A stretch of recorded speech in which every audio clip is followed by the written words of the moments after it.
સ્વજનો અને મિત્રો, અંધશ્રદ્ધા માણસના જીવનમાં કેવું વિનાશક અને ખતરનાક પરિણામ લાવતી હોય છે એની એક સરસ દ્રષ્ટાંત કથા આજે તમને કહેવી છે. એક ગામમાં એક નાકકટો માણસ રહેતો હતો. નાકકટો એટલે એનું નાક કપાઈ ગયેલું, એટલે એને આપણે બૂચીઓ પણ કહી શકાય. હવે એ નાક બૂચું હોવાને કારણે આખું ગામ એને બૂચીઓ કહીને ચીડવતું. આ નાકકટો માણસ ખૂબ વિચાર કરતો કે આ લોકો મને ચીડવે છે, મારે એનો બદલો લેવો છે. પણ કઈ રીતે બદલો લેવો?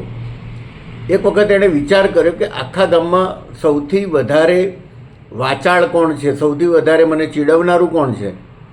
એણે એક માણસને શોધી કાઢ્યો કે આ મને બહુ ચીડવે છે.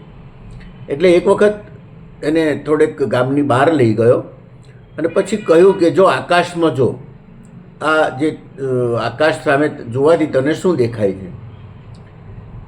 પેલા માણસે કહ્યું આકાશમાં વાદળો દેખાય છે ને આ બધું છે, બીજું તો શું દેખાય? પેલાએ કહ્યું કે જો મને તો સ્વયં ભગવાન દેખાય છે, ઈશ્વર પોતે આકાશમાં સ્માઇલ કરી રહ્યા છે, મને દેખાય છે. પેલો કે તું ખોટી વાત બોલે છે, આકાશમાં ભગવાન નથી, વાદળ જ દેખાય છે, મારી આંખો નબળી નથી, મને બધું દેખાય છે. એટલે નાકકટાએ કહ્યું કે તારી આંખો નબળી નથી એ વાત ખરી, પણ તારું નાક છે ને એ વચ્ચે આવે છે, એટલે તને આ ઈશ્વર દેખાતો નથી. હવે જો મારે નાક નથી એનો મને ફાયદો છે કે આ ઈશ્વર દેખાય છે. એટલે પેલો માણસ ભોળવાયો થોડો. એણે કહ્યું કે જો હું નાક કપાવી દઉં તો મને ઈશ્વર દેખાય ખરો? એટલે એને નાકકટાએ તો એને તો એ જ પરિણામ જોઈતું હતું. એણે કહ્યું હા, તું નાક કપાવે તો તને પણ ઈશ્વર દેખાશે. અને આપણે ત્યાં ઈશ્વરના નામે પોતાનું નાક કપાવવા લોકો રઘવાયા થતા હોય છે. પેલો માણસ પણ કોઈ જગ્યાએ ગયો અને નાક કપાવીને આવ્યો અને પછી આ નાકકટાને લઈને પાછો એ જગ્યાએ આવ્યો કે જ્યાંથી ઈશ્વર એને દેખાતો હતો. એણે કહ્યું કે હવે મને ઈશ્વર બતાવો. એણે આકાશમાં જોયું પણ ઈશ્વર હોય તો દેખાય ને. એટલે જે નાક કપાવીને આવ્યો હતો એણે કહ્યું કે મને તો ઈશ્વર દેખાતો નથી. નાકકટાએ કહ્યું મને પણ નથી દેખાતો અને ત્યારે પણ નહોતો દેખાતો, પણ તું મને બૂચીઓ નાકકટો કહીને ચીડવતો હતો. હવે તારું નાક પણ કપાઈ ગયું એટલે તું પણ બૂચીઓ થઈ ગયો, આપણે બે સરખા.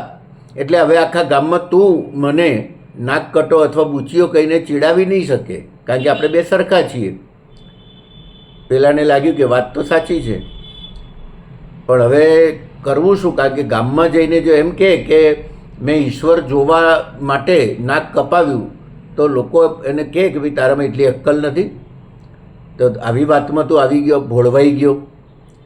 એટલે હવે એ માણસ ગામમાં બધાને એમ કહે છે કે મને નાકકટાએ કહ્યું હતું કે નાક ન હોય તો આકાશમાં સ્વયં ઈશ્વર સાક્ષાત દેખાય છે. મેં એ પ્રયોગ કર્યો ને હવે મને દેખાય છે. કારણ કે જો નથી દેખાતું એવું કે તો પોતે મૂર્ખ છે એ સાબિત થતું હતું. એટલે ગામના લોકોને તો રસ પડ્યો. એટલે બીજા દિવસે બીજા 2 જણા, ચોથા દિવસે 4 જણા એમ લોકો નાક કપાવવા ગયા. અને પછી નાક કપાવ્યા પછી આકાશમાં કોઈને ઈશ્વર દેખાતો નથી, પણ પોતે મૂર્ખ નથી એ પાછું મૂર્ખ છે એવું જાહેર ન થઈ જાય અને મૂર્ખ નથી એવું સાબિત કરવું હતું. એટલે ઈશ્વર ન દેખાતો હોવા છતાં અમને આકાશમાં ઈશ્વર દેખાય છે, અમને આકાશમાં ઈશ્વર દેખાય છે, આવું કહેતા રહ્યા.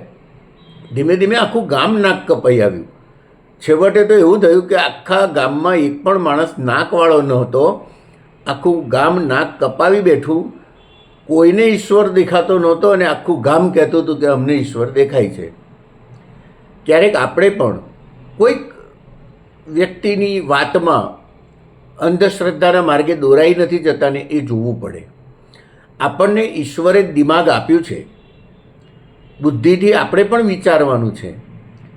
જો બીજાના દોરવાવાનું હોત તો માણસ આપણને મગજ આપ્યું જ શા માટે હોત? આપણને ઈશ્વરે અલગ દિમાગ મગજ આપ્યું છે.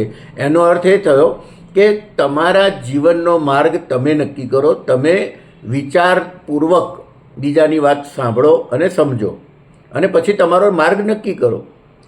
બીજાના દોરવાઈએ તો અંધશ્રદ્ધાના ઊંડા ખાડામાં પડીએ. આ વાત મને લાગે છે કે ઘણા લોકોને જગાડવા માટે ઉપયોગી થશે.